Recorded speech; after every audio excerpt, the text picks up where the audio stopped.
Hello നമസ്കാരം, എന്തൊക്കെയുണ്ട് വിശേഷങ്ങൾ? എല്ലാവർക്കും സുഖം തന്നെയല്ലേ? അപ്പം ഞാനിവിടെ സുഖമായിരിക്കുന്നു. ഇന്ന് ഞാൻ വന്നിരിക്കുന്നത് ഒരു ഷോർട്ട് വീഡിയോ ആയിട്ടാണ്. എല്ലാ വ്യാഴാഴ്ചയും ഷോർട്ട് വീഡിയോ ആണ് കേട്ടോ. അതുകൊണ്ടാണ് ഇൻട്രൊഡക്ഷനും ബിഹൈൻഡ് ദ സീനും ഇല്ലാത്തത്. അപ്പം ഞാനിന്ന് ചെയ്യാൻ പോകുന്നത് ഒരു പാൻ കേക്കാണ്. ഞാൻ ഓൾറെഡി പാൻ കേക്ക് ഇട്ടിട്ടുണ്ട്, പക്ഷെ അത് മുട്ട ചേർത്തിട്ടുള്ള പാൻ കേക്കായിരുന്നു. ഇന്ന് ഞാൻ ചെയ്യാൻ പോകുന്നത് പഴം വെച്ചിട്ടുള്ള പാൻ കേക്കാണ്. അപ്പം മുട്ട അലർജി ഉള്ളവർക്കും മുട്ട കഴിക്കാത്തവർക്കൊക്കെ വളരെ എളുപ്പത്തിൽ തയ്യാറാക്കാൻ പറ്റുന്നൊരു പാൻ കേക്ക്. ഓക്കെ, അപ്പം അതിന് വേണ്ടിയിട്ട് നമുക്ക് ഒരു പഴം വേണം. നല്ല പഴുത്ത പഴമായിരിക്കും, പ്രത്യേകിച്ച് ശ്രദ്ധിക്കണം. ഞാനിവിടെ എടുത്തിരിക്കുന്നത് റോബസ്റ്റ് പഴമാണ്. ഈ റോബസ്റ്റ് പഴം ഇല്ലാന്നുണ്ടെങ്കിൽ നല്ല പഴുത്ത ചെറുപഴമോ, അതായത് ചെറിയ പഴങ്ങളില്ലേ, ഞാലിപ്പൂവനോ കദളിയോ എന്താണെന്ന് വെച്ച് കഴിഞ്ഞാൽ ഉപയോഗിക്കാം. അപ്പോൾ പക്ഷേ അത് നല്ല പഴുത്തതായിരിക്കും, പ്രത്യേകിച്ച് ശ്രദ്ധിക്കുക. മാത്രമല്ല നേന്ത്രപ്പഴം വെച്ച് ഞാൻ ഇതുവരെ ട്രൈ ചെയ്തിട്ടില്ല കേട്ടോ. അതുകൊണ്ട് നേന്ത്രപ്പഴം വെച്ച് എങ്ങനെ ഉണ്ടാവും ടേസ്റ്റ് എന്ന് എനിക്കറിയില്ല. അപ്പോൾ എന്താ ചെയ്യേണ്ടതെന്ന് വെച്ച് കഴിഞ്ഞാൽ ഈ പഴത്തിൻ്റെ 1/4 ഭാഗം, ഇതൊരു വലിയ പഴമായതുകൊണ്ട് ഇത്ര എടുക്കുന്നില്ല ഞാൻ മുഴുവനും. അതുകൊണ്ട് ഇതിൻ്റെ ഒരു 1/4 ഭാഗം നമുക്ക് മിക്സിയിൽ വലിയ ജാറിലോട്ട് അങ്ങ് അരിഞ്ഞിട്ട് കൊടുക്കാം. ഇത്ര ഭാഗം മാത്രം മതി.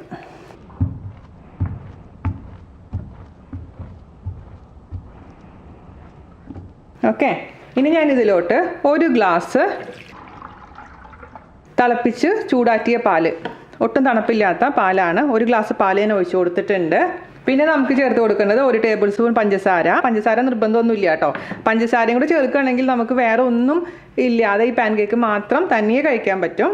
പക്ഷേ നിങ്ങൾക്ക് പഞ്ചസാര താല്പര്യമില്ലെങ്കിൽ പഞ്ചസാര ഒഴിവാക്കാം. അതുപോലെ തന്നെ ആവശ്യത്തിന് ഉപ്പ്.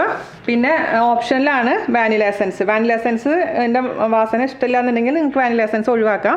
ഞാനൊരു ടീസ്പൂൺ വാനില എസൻസ് കൂടെ ഒഴിച്ച് കൊടുത്തിട്ടുണ്ട്. അപ്പോൾ ആദ്യം തന്നെ ഇതെല്ലാം കൂടി കണ്ടിട്ട് നന്നായി അരച്ച് കൊണ്ടുവരാം. ഓക്കെ, ഈ പഴം താല്പര്യമില്ല എന്നുണ്ടെങ്കിൽ നിങ്ങൾ എന്താ ചെയ്യേണ്ടതെന്ന് വെച്ചാൽ ഈ പഴത്തിന് പകരമായിട്ട് തൈര് ഉപയോഗിക്കാം. നമുക്ക് മുട്ടയ്ക്ക് പകരമായിട്ട് നമ്മൾ കേക്കൊക്കെ ബേക്ക് ചെയ്യുമ്പോൾ തൈരാണ് ഉപയോഗിക്കാറുള്ളത്. അതുപോലെ തന്നെ പഴത്തിന് പകരമായിട്ട് നമുക്ക് തൈര് ഉപയോഗിക്കാം. തൈരാണെങ്കിൽ തന്നെ ഒരു 1/4 ഗ്ലാസോളം തൈര്, അധികം പുളിയില്ലാത്ത തൈരാണ് ഉപയോഗിക്കാൻ.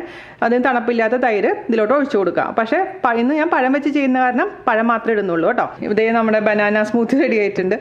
ബനാന ഇട്ട് അരച്ച് കൊണ്ടുവന്നിട്ടുണ്ട്. അപ്പോൾ ഇനി നമുക്ക് ഇതിലോട്ട് ചേർത്ത് കൊടുക്കേണ്ടത് എന്താണെന്ന് വെച്ച് കഴിഞ്ഞാൽ 1 ഗ്ലാസ് മൈദ. നിങ്ങൾക്ക് മൈദയ്ക്ക് പകരമായിട്ട് ഗോതമ്പ് പൊടി ഉപയോഗിക്കാം. അപ്പോൾ 1 ഗ്ലാസ് ഗോതമ്പ് പൊടി ഇട്ട് കൊടുക്കാം. അതല്ലാന്നുണ്ടെങ്കിൽ 1/2 ഗ്ലാസ് മൈദയും 1/2 ഗ്ലാസ് ഗോതമ്പ് പൊടിയും ചേർത്ത് കൊടുക്കാം. അങ്ങനെ വേണമെങ്കിലും ചെയ്യാം. ഓക്കെ, മിക്സ് ചെയ്ത് കൊടുക്കാം. നമുക്ക് പിന്നെ അവസാനമായിട്ട് ചേർത്ത് കൊടുക്കുന്നത് എന്താണെന്ന് വെച്ച് കഴിഞ്ഞാൽ ബേക്കിംഗ് പൗഡർ. ബേക്കിംഗ് പൗഡറും ബേക്കിംഗ് സോഡയും വേണ്ട എന്നുണ്ടെങ്കിൽ നിങ്ങൾ എന്താ ചെയ്യേണ്ടതെന്ന് വെച്ച് കഴിഞ്ഞാൽ ഇത് 2 മണിക്കൂർ അടച്ച് ഫെർമെൻറ്റ് ചെയ്യാൻ വെക്കണം. അപ്പോഴും നന്നായിട്ട് പാൻ കേക്ക് നല്ല സോഫ്റ്റ് ആയിട്ട് പൊന്തി വരും. പക്ഷേ നമ്മൾ ഇൻസ്റ്റൻ്റായി ചെയ്യുന്ന കാരണം മാത്രമാണ് ബേക്കിംഗ് പൗഡർ യൂസ് ചെയ്യുന്നത്. ബേക്കിംഗ് പൗഡർ 1 ടീസ്പൂണാണ് ഞാൻ ചേർത്ത് കൊടുക്കാൻ പോകുന്നത്.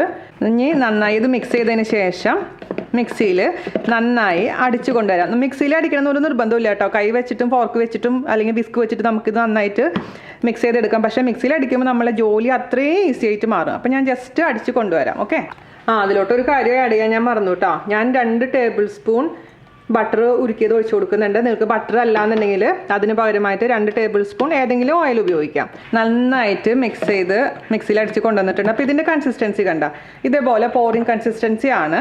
ഇനി നമുക്ക് പാൻ കേക്ക് ഉണ്ടാക്കാൻ തുടങ്ങാം. അതിന് വേണ്ടിയിട്ട് ഒരു തവ അടുപ്പത്ത് വെക്കുക, മീഡിയം ചൂടാക്കുക. നിങ്ങളുടെ അടുത്ത് നോൺ സ്റ്റിക്കിൻ്റെ തവ ഇല്ലാന്നുണ്ടെങ്കിൽ ഇരുമ്പിൻ്റെ തവയിലും ചെയ്യാം. ഇരുമ്പിൻ്റെ തവയിൽ ചെയ്യുമ്പോൾ ആദ്യം തന്നെ ഒരു ബട്ടറോ എണ്ണയോ പുരട്ടാൻ പ്രത്യേകിച്ച് ശ്രദ്ധിക്കണം, അല്ലെങ്കിൽ പാൻ കേക്ക് ഒട്ടിപ്പിടിക്കും. പിന്നെ ഞാൻ എന്താ ചെയ്യാൻ പോകണമെന്ന് വെച്ച് കഴിഞ്ഞാൽ എളുപ്പത്തിൽ നമുക്ക് പാൻ കേക്ക് ഉണ്ടാക്കാൻ വേണ്ടിയിട്ട് നമ്മളെ ബാറ്റർ ഉണ്ടല്ലോ ഗ്ലാസ്സിലോട്ട് ഒഴിക്കാൻ പോവുകയാണ്. ഒരു സ്റ്റീൽ ഗ്ലാസ് എടുക്കുക. സ്റ്റീൽ ഗ്ലാസ് വേണമെന്നില്ല, ഏത് ഗ്ലാസ് ആണെങ്കിലും കുഴപ്പമില്ല. അതിലോട്ട് അങ്ങ് ഒഴിച്ചു വയ്ക്കാം. അപ്പോൾ നമുക്ക് എളുപ്പത്തിൽ പാൻ കേക്ക് റെഡിയാക്കാൻ പറ്റും. അപ്പോൾ മീഡിയം ചൂടായിരിക്കുന്ന തവയിലോട്ട് നമുക്ക് മാവ് ഒഴിക്കാം. പിന്നെ മാവിൻ്റെ ടേസ്റ്റ്, ബാറ്ററിൻ്റെ ടേസ്റ്റ് നോക്കാൻ മറക്കരുത്. അപ്പോൾ നമുക്ക് മീഡിയം ചൂടായിട്ടുണ്ട് നമ്മുടെ തവ. അതിലോട്ട് ഗ്ലാസ് വഴി കുറച്ച് ഒഴിച്ചു കൊടുക്കണേ നമുക്ക് ഈസി ആയിട്ട് പാൻ കേക്ക് ഉണ്ടാക്കിയെടുക്കാൻ പറ്റും. ഈ കുത്ത് വരാൻ തുടങ്ങില്ലേ, കുത്ത് വന്നതിന് ശേഷം മാത്രം അടയ്ക്കാൻ പാടുള്ളൂ കേട്ടോ. ചെറിയ കുത്തുകൾ വരുന്നുണ്ട്. തീ എപ്പോഴും കുറച്ച് വെക്കണം, അല്ലെങ്കിൽ താഴത്തെ ഭാഗം അങ്ങ് കരിഞ്ഞു പോകും. ഓക്കെ, ഇനി നമുക്ക് അടച്ച് വെച്ചിട്ട് അങ്ങ് കുക്ക് ചെയ്യാം. അപ്പോൾ നമുക്ക് തിരിച്ചിടാം. കേട്ടോ, അടിപൊളിയായിട്ടുള്ള കളർ വന്നിരിക്കുന്നുണ്ടോ. അടച്ചു വെച്ചിട്ട് 2 മിനിറ്റാണ് കുക്ക് ചെയ്തിരിക്കുന്നത്, ചെറിയ തീയിൽ വെച്ചിട്ട് കേട്ടോ. ഇതും ഈ സൈഡിൽ തിരിച്ചിട്ടതിന് ശേഷം നമ്മൾ അടച്ചു വെക്കേണ്ട ആവശ്യമില്ല. അതും ചെറിയ തീയിൽ വെച്ചതിന് ശേഷം 1 മിനിറ്റ് കുക്ക് ചെയ്യുക. അതിന് ശേഷം നമുക്ക് എടുക്കാം. Okay, 1 minute കുക്കായിട്ടുണ്ട്. നമുക്കെടുത്ത് ഒരു പാത്രത്തിലോട്ട് വയ്ക്കാം. അപ്പോൾ ഇനി അടുത്തത് ഇതേപോലെ തന്നെ സെയിം പോലെ തന്നെ മീഡിയം ഫ്ലെയിമിൽ ആദ്യം തന്നെ ബാറ്റർ ഒഴിക്കുക. അതിനുശേഷം കുമിളകൾ വന്നതിന് ശേഷം അടച്ചു വയ്ക്കുക. അങ്ങനെ നമുക്ക് 10 പാൻ കേക്കാണ് കിട്ടിയിരിക്കുന്നത്. 1 ഗ്ലാസ് പൊടിയിൽ നിന്ന്. ഓക്കെ, പാൻ കേക്ക് ഞാൻ ഫോട്ടോയിലെടുത്ത് കൊണ്ടുവന്നിട്ടുണ്ട്. ഒരു പാൻ കേക്ക് ഞാൻ നിങ്ങൾക്ക് വേണ്ടി കഴിച്ച് കാണിച്ചു തരാം. ഞാൻ പറഞ്ഞില്ലേ ഇത് പഴം വെച്ചുള്ള പാൻ കേക്ക് ആയതുകൊണ്ട് തന്നെ കഴിക്കാം. അടിപൊളിയായിട്ട് കേട്ടോ, നല്ല സോഫ്റ്റ് ആയിട്ടുണ്ട്. അപ്പോൾ ഇതേപോലെ വെറുതെ ഇരുന്ന് കഴിച്ചുകൊണ്ടിരിക്കാം. ആട്ടയാണെന്നുണ്ടെങ്കിൽ കുറച്ചും കൂടി ഹെൽത്തി ആയിരിക്കും. അപ്പോൾ എല്ലാവരും തയ്യാറാക്കി നോക്കുക. അതിനുശേഷം ഫീഡ്ബാക്ക് പറയാൻ മറക്കരുത്. അപ്പോൾ അടുത്ത റെസിപ്പി ആയിട്ട് വരുന്നവരെ നന്ദി, നമസ്കാരം. Thank you.